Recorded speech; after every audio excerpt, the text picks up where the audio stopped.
প্রিয় ছাত্রছাত্রীরা, আশা করি তোমরা সকলেই ভালো আছো। আমি গড় নির্ণয়ের অঙ্কগুলো তোমাদের বুঝিয়েছি। এখন মধ্যমা বা মিডিয়ান, সেই মিডিয়ান সংক্রান্ত বিষয়গুলো নিয়ে আলোচনা করব। গড় নির্ণয় করার সময় তোমরা নিশ্চয়ই খেয়াল করেছো যে আমরা এখানে তিন ধরনের তথ্য মোটামুটি নিয়ে আলোচনা করছি। একটা হচ্ছে অবিন্যস্ত তথ্য, যার কোনো পরিসংখ্যা দেওয়া নেই, শুধু কিছু সংখ্যা। দ্বিতীয়ত হচ্ছে অবিন্যস্ত তথ্য কিন্তু তার পরিসংখ্যাত আছে। আর 3 নম্বর হচ্ছে শ্রেণী সীমানা বা শ্রেণী সীমানাযুক্ত বা শ্রেণী সীমাযুক্ত বিন্যস্ত তথ্য নিয়ে অঙ্ক। তো প্রথম যে অঙ্কগুলো তোমাদের করতে হচ্ছে সেগুলো হচ্ছে অবিন্যস্ত পরিসংখ্যাবিহীন কিছু সংখ্যা আছে, সেই সংখ্যাগুলো থেকে তোমাদের নির্ণয় করতে হচ্ছে। তো এখানে মধ্যমা নির্ণয়ের ক্ষেত্রেও তার ব্যতিক্রম নয়। প্রথম অঙ্ক তোমাদের দেওয়া আছে, দেখবে 1 সপ্তাহ ধরে মধুবাবু তার দোকানে কিছু জিনিস বিক্রি করে আয় করেছেন, সেই তথ্যগুলো তোমাদের দেওয়া আছে। তোমাকে করতে হবে তার মধ্যমা নির্ণয়। মধ্যমা বিষয়টা একটু বুঝে নিও। মধ্যমা মানে হচ্ছে ঠিক 50% মান কোথায় আছে সেটা নির্ধারণ করাটাই হচ্ছে আমাদের মধ্যমা নির্ণয় করা। মানে যে জায়গাটায় গেলে আমি আমার তথ্যগুলো দুটো দিকে অর্ধেক ভাবে ভাগ করে দিতে পারবো, সেই তথ্যটাই হচ্ছে আমাদের মধ্যমা, যে মানটার জন্য আমরা করতে পারবো। তো এখানে দেখো 7 দিন যে তথ্যগুলো দেওয়া আছে, টাকাগুলো তিনি উপার্জন করেছেন, সেগুলো বিভিন্নভাবে দেওয়া আছে। তোমাদের কাজ হবে এই যে টাকার পরিমাণ দেওয়া রয়েছে, এগুলোকে হয় মানের ঊর্ধ্বক্রমে অথবা মানের নিম্নক্রমে সাজিয়ে নেওয়া, মানে ছোট থেকে বড় অথবা বড় থেকে ছোট আকারে সাজিয়ে নিতে হবে। আমি প্রথম অঙ্কটা তোমাদের করেছি ছোট থেকে বড় আকারে সাজিয়ে, দ্বিতীয় অঙ্কটা করেছি দেখবে বড় থেকে ছোট আকারে সাজিয়ে। দুটোই তোমাদের অভিজ্ঞতায় আনার জন্য আমি এটা করে দিয়েছি। তাহলে আমরা যদি সাজিয়ে নিই 7 দিনের টাকাটাকে, তাহলে প্রথমে আসবে 52, তারপরে 75, তারপরে 92, 107, 113, 195, তারপরে হচ্ছে 200। এবার দেখো এখানে কটা তথ্য রয়েছে? 7টা তথ্য। 7 এই সংখ্যাটা যুগ্ম না অযুগ্ম? বুঝতেই পারছো নিশ্চয়ই, এটা একটা অযুগ্ম সংখ্যা। যখন তথ্যগুলো অযুগ্ম সংখ্যক তথ্য থাকবে, তখন তাদের মধ্যপদ কিভাবে আমরা নির্ণয় করব না, পদ সংখ্যার সঙ্গে 1 যোগ করব আর তাকে 2 দিয়ে ভাগ করব। যদি আমার 5টা তথ্য থাকতো তাহলে 1 + 5/2। যদি আমার 11টা তথ্য থাকতো তাহলে 1 + 11/2। এখানে 7টা আছে মানে 1 + 7/2। তাহলে এটা 7 আর 1 যোগ করে 8, তাকে 2 দিয়ে ভাগ করলে হচ্ছে 4তম পদ বা 4তম তথ্য।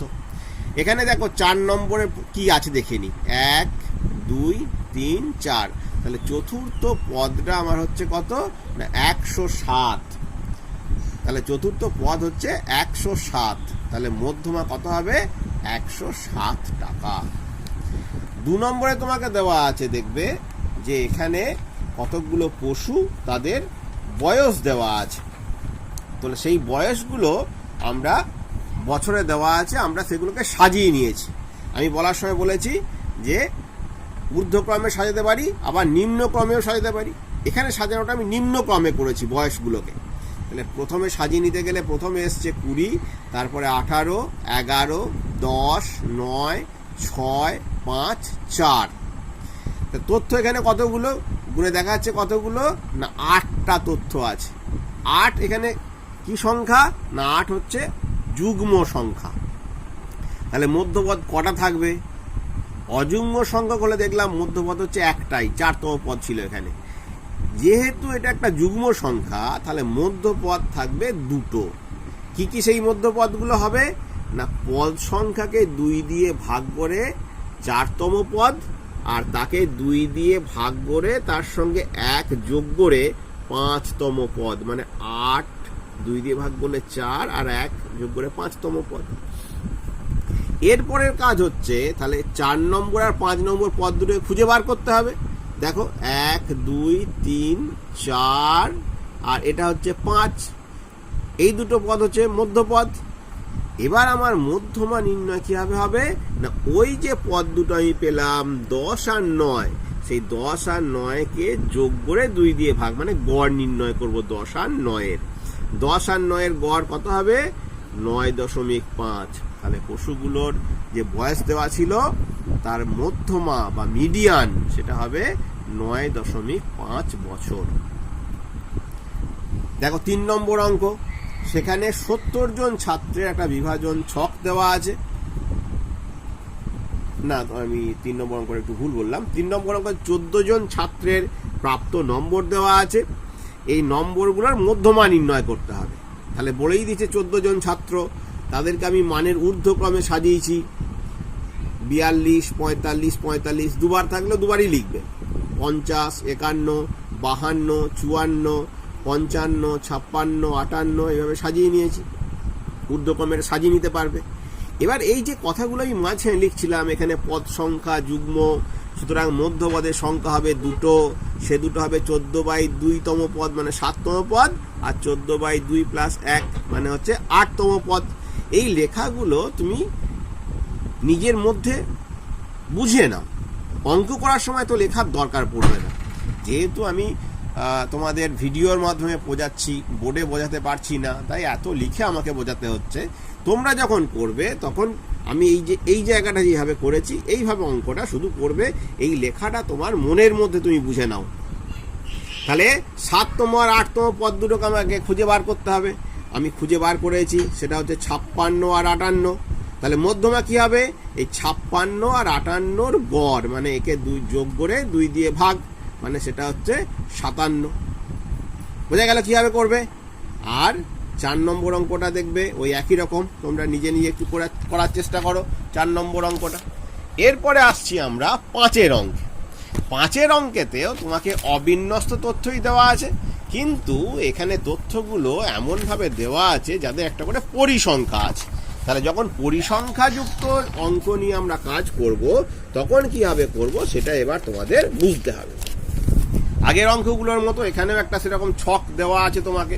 5-এর অঙ্কতে দেখবে ছকটা দেওয়া আছে। তাহলে ছক যখন তোমাকে দেওয়া আছে, ছকগুলো অবশ্যই অনুভূমিকভাবে দেওয়া থাকবে। তুমি সেই অনুভূমিক ছকটাকে কি করবে না, অনুভূমিক ছকটাকে উলম্ব আকারে সাজানোর চেষ্টা করবে। উলম্ব আকারে যখন সাজিয়ে আমরা নিচ্ছি তখন আমরা দেখতে পাচ্ছি কি না, ওজন সেটা হচ্ছে 43 থেকে শুরু করে 50 পর্যন্ত পরপর দেওয়া আছে। ছাত্রের সংখ্যাগুলো তোমাকে যেটা পরিসংখ্যা সেটা দেওয়া আছে 4, 6, 8, 14, 12, 10, 11, 5। এবার তোমরা ক্লাস 9-এ এটা শিখেছিলে, দেখবে ক্রমযৌগিক পরিসংখ্যা ক্ষুদ্রতর সূচক, সেটা তোমাদেরকে এখন নির্ণয় করে নিতে হবে। কিভাবে সেটা করবে না, যেখানে যে ঘরে যেটা পরিসংখ্যা ছিল পরপর যোগ হতে হতে যাবে। দেখো প্রথম পরিসংখ্যা ছিল তোমার 4, তাহলে ক্ষুদ্রতম পরিসংখ্যা এখানেও হয়ে যাবে 4। তাহলে এই 4টা হয়ে যাওয়ার পরে পরবর্তী যে ঘরটা আসবে সেই ঘরে কি করে পরিসংখ্যা লিখবো না, এই ঘরের পরিসংখ্যা তার আগের ঘরের সঙ্গে যোগ হবে। তাহলে এখানে ছিল 4 আর এই ঘরের পরিসংখ্যা ছিল 6, যোগ করে হলো 10। তাহলে এই ঘর পর্যন্ত ক্রমযৌগিক পরিসংখ্যা হয়ে গেছে 10। পরের ঘরে যখন আমি আসব তাহলে এখানে আসবে 10 আর এই ঘরের পরিসংখ্যা এখানে যোগ হবে, হয়ে যাবে কত 18। তাহলে এখান পর্যন্ত আমার ক্রমযৌগিক পরিসংখ্যা হয়ে গেল 18। পরের ঘরে যখন আসবো 18টা আমি প্রথমেই লিখে নেব, তারপরে তার সঙ্গে যোগ করব এই ঘরের পরিসংখ্যা, কত হয়ে যাবে 32। তাহলে এই ঘর পর্যন্ত হয়ে গেছে 32, তার সঙ্গে কত যোগ করব 12, কত হয়ে গেল 44। এই ঘরে যখনই আসছি 44 আগে লিখে নেব, তারপরে প্লাস হবে এই ঘরের পরিসংখ্যা, কত হলো 54।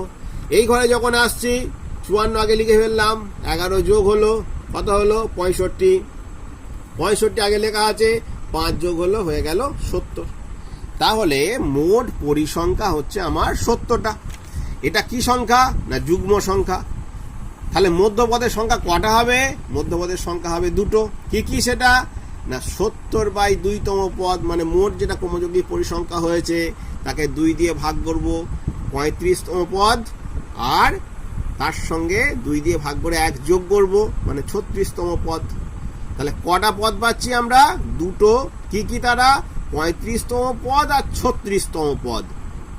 এবার আমায় খুঁজে বার করতে হবে 35তম পদ আর 36তম পদ কোনটা কোনটা। কিভাবে খুঁজবো এবার দেখো, এখান পর্যন্ত আমার পদ সংখ্যা হয়ে গেছে 32, বোঝা গেছে? তা আর এখানে হয়েছে 44, তাহলে 35 আর 44-এর মাঝেই আমার 35তম 36তম পদ আছে, 32 আর 44-এর মাঝেই। তাহলে 32-এর 3টে পরেই মানে এখানে চলে আসছে, 32টা পর্যন্ত পদ এখানে ছিল, তাহলে 33, 34, 35 সবাই এখানে ঢুকে আছে, 44 পর্যন্ত এখানে ঢুকে আছে। তাহলে 35তম পদ এবং 36তম পদ দুটো পদেরই মান হবে কত? 47। তাহলে আমরা এখানে কি লিখবো না, এখন 35তম পদ এবং 36তম পদ দুটোর মানই হচ্ছে কত না 47। তাহলে মধ্যমা কত হবে? আমি দেখিয়েছি, দেখানোর প্রয়োজন পড়ে না, দুটো একই সংখ্যা হলে তাদের গড় সেই সংখ্যাটাই হবে। তাহলে এভাবে দেখাতেও পারো, 47 আর 47 যোগ করে 2 দিয়ে ভাগ, সেটা 47ই হয়। তাহলে এইভাবে হচ্ছে পরিসংখ্যা যদি দেওয়া থাকে অবিন্যস্ত তথ্যের, এইভাবে আমরা করব। এরপরে আমরা আসছি যে পরবর্তী যে অঙ্কগুলো তোমাদের দেওয়া আছে 6, 7, এখানে দেখবে শুরু হচ্ছে তোমাদের বিন্যস্ত তথ্যের মধ্যমা নির্ণয়। আমি ওগুলোকে তোমাদের জন্য রেখে দিয়েছি। আমি 8-এর অঙ্কটা শুরু করেছি। 8, 9, 10, 11 এইগুলো সবই হচ্ছে তোমাদের 12 পর্যন্ত, 5 থেকে শুরু করে 12 পর্যন্ত সমস্ত অঙ্কগুলোই তোমাদের এইভাবে করতে হবে, যেভাবে আমি 8-এর অঙ্কটা শুরু করছি। 6 থেকে 12 পর্যন্ত অঙ্কগুলো এইভাবে করবে। তাহলে 8-এর অঙ্কটা একটু ভালো করে বুঝে নাও, তাহলে বাকি অঙ্কগুলো তোমরা করতে পারবে। 8-এর অঙ্কেতেও তোমাকে একটা ছক দেওয়া আছে, 40 জন শিক্ষার্থী, তাদের তোমার দেওয়া আছে টিফিন খরচ, পরিসংখ্যাগুলোও দেওয়া আছে, অনুভূমিক দেওয়া আছে, আমি উলম্বকে তাকে সাজিয়েছি। দেখো তোমাকে দেওয়া আছে 35 থেকে 40 এত টাকা খরচা করে 3 জন শিক্ষার্থী, 40 থেকে 45 এই টাকাটা খরচা করে 5 জন শিক্ষার্থী, 45 থেকে 50 এই টাকা খরচা করে 6 জন শিক্ষার্থী, 50 থেকে 55 9 জন শিক্ষার্থী, 55 থেকে 60 7 জন শিক্ষার্থী, 60 থেকে 65 8 জন শিক্ষার্থী, 65 থেকে 70 2 জন শিক্ষার্থী। এখানেও আমরা কি করব, ওই ক্রমযৌগিক পরিসংখ্যা যেটা ক্ষুদ্রতর সূচক, আগের অঙ্কেও বললাম, সেটা হচ্ছে আমরা নির্ণয় করব। কিভাবে নির্ণয় করব পদ্ধতিটা একটু মনে রেখে দিয়েছো নিশ্চয়ই, যে প্রথম ঘরে যেটা আছে সেটা সেই ঘরেই বসে গেল। তারপরে যেটা আসবে না, এই পরিসংখ্যাটা এই ঘরের পরিসংখ্যার সঙ্গে যোগ হবে। তাহলে 5 আর 3 যোগ করে হয়ে গেল 8। পরের ঘরে হবে এই 8 আর 6 যোগ করব, হয়ে যাবে কত? 14। এখানে হয়ে গেল 14, 14-র সঙ্গে কত যোগ হবে? 9, কত হবে? 23। পরের ঘরে যখন আসবো 23 আর 7 যোগ হয়ে কত হবে? 30। তারপরে ঘরে 30-এর সঙ্গে 8 যোগ হবে, কত হবে? 38। তারপরে 38-এর সঙ্গে 2 যোগ হবে, কত হবে? 40। এটাকে আমরা লিখে নেব n। 40টা হয়ে গেল আমার n, মানে মোট পরিসংখ্যা। তাহলে মোট পরিসংখ্যা হয়ে গেল 40। 40 যদি মোট পরিসংখ্যা হয়, তাহলে অর্ধেক সংখ্যক পরিসংখ্যার মান কত? 20। তাহলে 20তম পরিসংখ্যাটা কোথায় আছে সেটা আমাকে আবার খুঁজতে হবে। দেখো এখান পর্যন্ত আমি পেয়েছি 14টা পরিসংখ্যা, তাহলে এখানে হচ্ছে 23, তাহলে 14 আর 23-এর মাঝেই 20টা পড়ে। তাহলে 20তম পরিসংখ্যাটা আছে এই যে করসপন্ডিং ঘর, এই ঘরে। এটা খুব ভালো করে খুঁজে বার করে শিখতে হবে। এখানেই তোমার অঙ্কটা অর্ধেক শেষ। বাকি জিনিস যেটা খুঁজবে সেটা হচ্ছে এই ঘরের নিম্নতম সীমানা কত, নিম্ন সীমা, এই যে শ্রেণীবদ্ধ দেওয়া আছে তার নিম্ন সীমাটা খুঁজবো, তাকে নাম দেবো আমরা এল। এই ঘরের যেটা পরিসংখ্যা সেটাকে নাম দেবো আমরা এফ। এই ঘরের আগের ঘর পর্যন্ত ক্রমযৌগিক পরিসংখ্যা, তাকে নাম দেবো আমরা CF. CF means cumulative frequency, ক্রমযৌগিক পরিসংখ্যা। আর কি বার করব না, কতটা এর বিস্তার, বিস্তারটা 5। তাহলে এখানে এই জিনিসগুলো আমাকে এবার লিখে নিতে হবে, যে এর বিস্তারটা কত, কি ইত্যাদি সব লিখে নেব আমরা। তাহলে 20তম পদের অবস্থান কোথায় আছে? 50 থেকে 55 এই শ্রেণীতে আছে। তাহলে 50 থেকে 55 এই যে শ্রেণী, সেই শ্রেণীতে আছে, অবস্থান করছে। এই শ্রেণীর নিম্ন সীমা হচ্ছে কত? 50। পরিসংখ্যা 9। পূর্ববর্তী শ্রেণী পর্যন্ত ক্রমযৌগিক পরিসংখ্যা 14, আগেই বলে দিলাম এগুলো। এইচ এর মান 5 বলে দিলাম। এবার ফর্মুলাটা তোমাকে একটু মুখস্থ করে ফেলতে হবে। কি ফর্মুলা? না, আমাদের ফর্মুলা হচ্ছে L plus n/2 minus CF divided by F into H। 5 বার 6 বার বলেই ফর্মুলাটা আগে মুখস্থ করে নেবে, কারণ শুধু এই ফর্মুলাটা লিখতে পারলে একটা নম্বর পাওয়া যায় পরীক্ষার সময়। কাজেই তোমরা এই ফর্মুলাটা অবশ্যই মুখস্থ করে নেবে। তাহলে এখানে এল এর মান আমার পাওয়া আছে 50, n/2 20, 40 2 দিয়ে ভাগ। Cumulative frequency up to the median class, মানে ক্রমযৌগিক পরিসংখ্যা মধ্যমা শ্রেণীর আগের শ্রেণী পর্যন্ত, সেটা কত? 14। আর মধ্যমা শ্রেণীর পরিসংখ্যা হচ্ছে 9। এইচ দিয়ে গুণ, তার মান হচ্ছে 5। সরল করে আমরা পাচ্ছি 53.33। এটা হচ্ছে আমার মধ্যমা, মানে এই মানের নিচে 50% মান আছে আর উপরে 50% মান আছে। এরপরে আমি যে অঙ্কটা তোমাদের করছি সেটা হচ্ছে 13 অঙ্ক, কোশ্চেন নাম্বার 13। একই রকম অঙ্কটা, কিন্তু একটু খেয়াল করে দেখবে যে এখানে শ্রেণী সীমা যেগুলো দেওয়া আছে সেগুলো ধারাবাহিকতা নেই। নির্ণয় একটা অঙ্ক এইভাবে আমরা করেছি আগে। তাহলে এরকম যখন দেওয়া থাকে তখন আমাকে কি করতে হয়? শ্রেণী সীমানা নির্ণয় করতে হয়। নিশ্চয়ই পদ্ধতিটা মনে রেখেছো তোমরা না? কতটা পার্থক্য আছে? 1, তাকে 2 দিয়ে ভাগ করলে হবে 0.5। সেই 0.5 কি করতে হবে?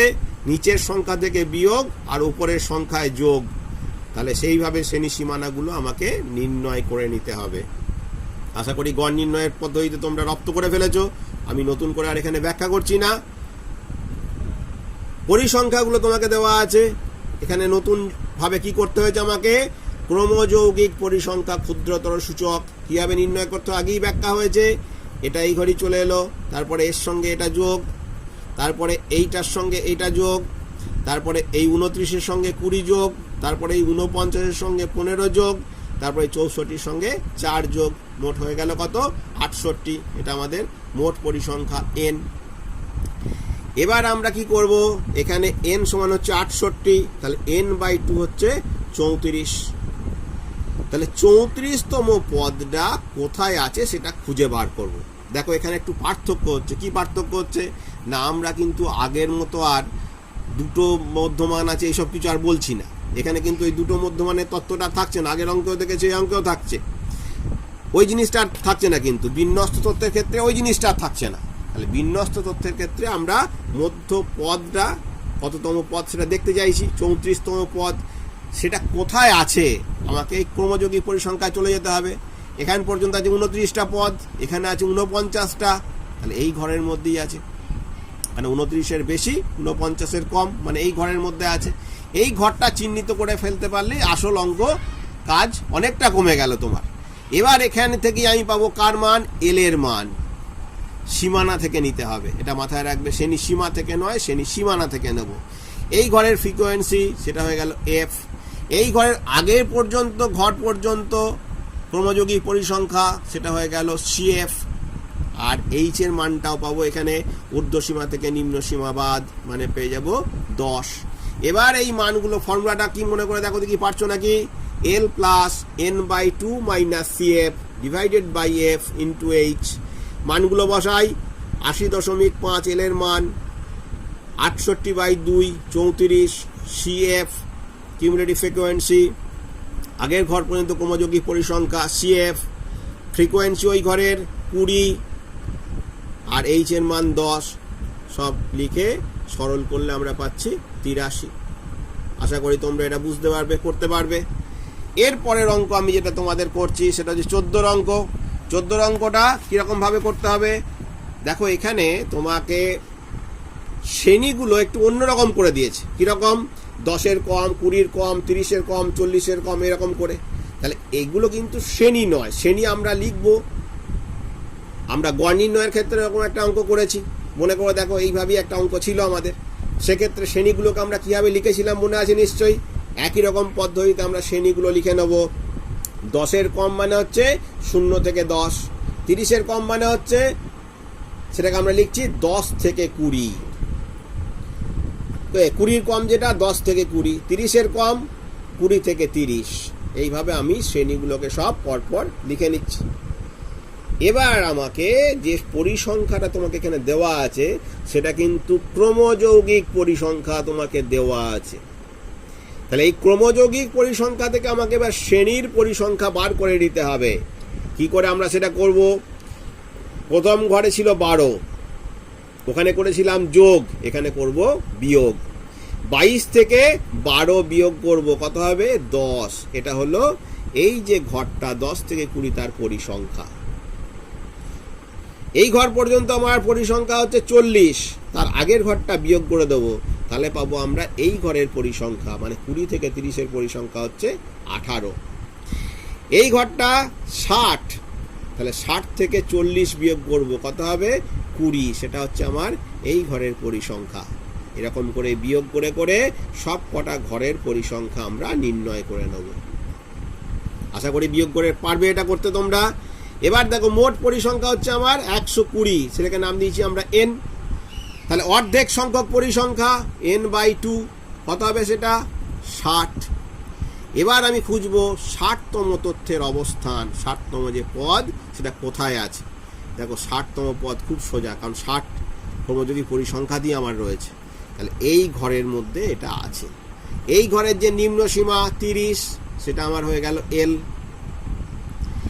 এই ঘরের যেটা আগের ঘর পর্যন্ত ক্রমযৌগিক পরিসংখ্যা 40, সেটা হয়ে গেল আমার CF। আর এই ঘরের যেটা পরিসংখ্যা 20, সেটা হয়ে গেল আমার F। আর H এর মান এই দুটোর বিয়োগ 10। তাহলে আমরা ফর্মুলাতে চলে আসি। কি ফর্মুলা? L plus n/2 minus CF divided by F into H। মানগুলো সব বসাচ্ছি। L এর মান 30, n/2 60, CF 40, নিচে 20, এই ঘরের পরিসংখ্যা 20 ইন্টু 10, সব মিলে সরল করে হচ্ছে কত আমার? 40। আশা করি এটা করতে পারবে। এবার লাস্ট যে অঙ্কটা দেওয়া আছে, মাধ্যমিক পরীক্ষায় কয়েক বছর আগে এটা পড়েছিল, একটু অন্য ধরনের অঙ্ক, একটু বুঝে করতে হবে তোমাদেরকে। কেন না, এটাই দেখবে দুটো অজানা রাশি দেওয়া আছে। কি দেওয়া আছে? দুটো অজানা রাশি দেওয়া আছে। নিচের তথ্যের মধ্যমা হচ্ছে 32, x ও y এর মান নির্ণয় করি। এখানে তোমাকে শ্রেণী সীমানা দেওয়া আছে, পরিসংখ্যা দেওয়া আছে, একটা x একটা y, দুটো অজানা রাশি দেওয়া আছে। তাহলে ক্রমযৌগিক পরিসংখ্যা যখন বার করব, কীভাবে বার করব দেখো। এই ঘরের তো ঠিক আছে, পরের ঘরটা যখন আসি আমরা কি করবো বলেছিলাম? পরের ঘরটা আমরা বলেছিলাম আগের ঘরের সঙ্গে যোগ করে নেব। তাহলে এ ঘরে 10, এ ঘরে x, যোগ করে 10 প্লাস এক্স। 10 প্লাস এক্স, তার সঙ্গে যোগ হবে কত? 25। তাহলে 10 প্লাস এক্স প্লাস 25, 10 আর 25 যোগ হবে 35 এক্স।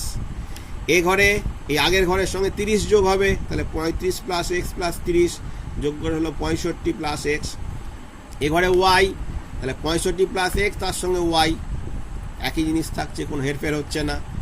এবার এর সঙ্গে আবার 10 যোগ হচ্ছে, তাহলে 10 যোগ করলে এটা হয়ে যাবে 75 প্লাস এক্স প্লাস ওয়াই। এবার দেখো তোমাকে বলা আছে মোট পরিসংখ্যা হচ্ছে কত তোমার? 100। তাহলে মোট পরিসংখ্যা যদি 100 হয়, তাহলে অর্ধেক সংখ্যক পরিসংখ্যা কত? 50। এবার আমায় খুঁজে বার করতে হবে 50তম পদটা কোথায় আছে। এখানে আছে 35 প্লাস এক্স, এখানে আছে 65 প্লাস এক্স, তাহলে এর পরে আছে আশা করি।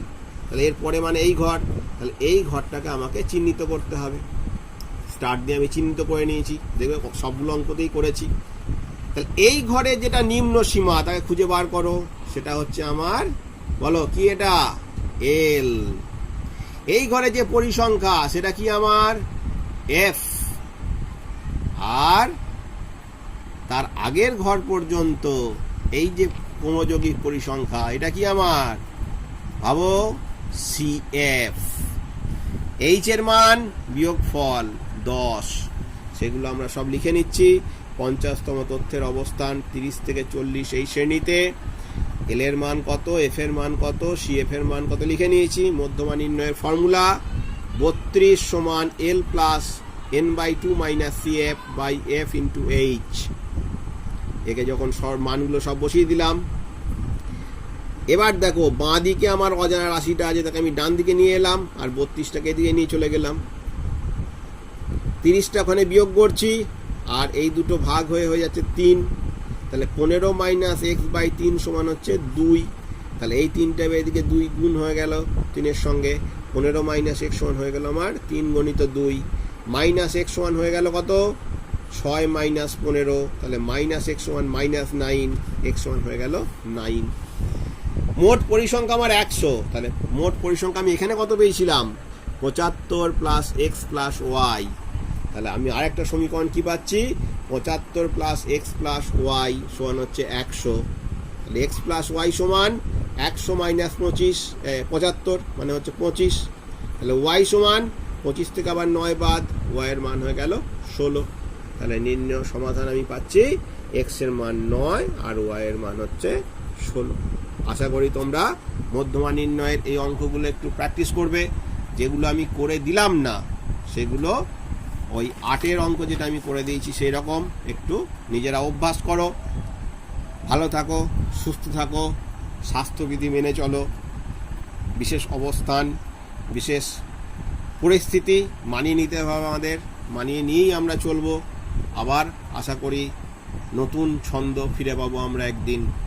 আবার নতুনভাবে আমরা একসঙ্গে ক্লাসরুমে আবার আলোচনা করতে পারবো, এই আশা রেখে আজকের কথা এখানে শেষ করছি।